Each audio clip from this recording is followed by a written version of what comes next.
مومنو، جب تم آپس میں کسی میعاد معین کے لیے قرض کا معاملہ کرنے لگو تو اس کو لکھ لیا کرو، اور لکھنے والا تم میں کسی کا نقصان نہ کرے بلکہ انصاف سے لکھے۔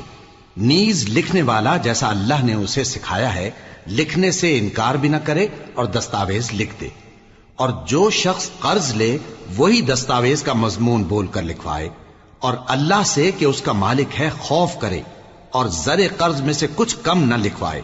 اور اگر قرض لینے والا کم عقل یا ضعیف ہو یا مضمون لکھوانے کی قابلیت نہ رکھتا ہو تو جو اس کا ولی ہو وہ انصاف کے ساتھ مضمون لکھوائے، اور اپنے میں سے 2 مردوں کو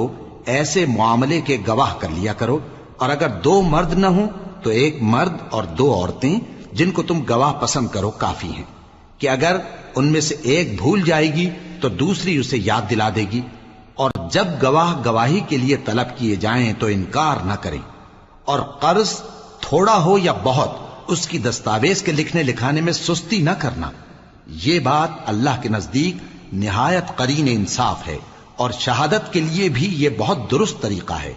اس سے تم کو کسی طرح کا شک و شبہ بھی نہیں پڑے گا۔ ہاں، اگر سودا دست بدست ہو جو تم آپس میں لیتے دیتے ہو تو اگر ایسے معاملے کے دستاویز نہ لکھو تو تم پر کچھ گناہ نہیں۔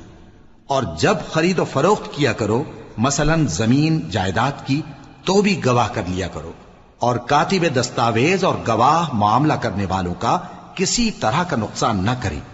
اگر تم لوگ ایسا کرو تو یہ تمہارے لیے گناہ کی بات ہے، اور اللہ سے ڈرو اور دیکھو کہ وہ تم کو کیسی مفید باتیں سکھاتا ہے، اور اللہ ہر چیز سے واقف ہے۔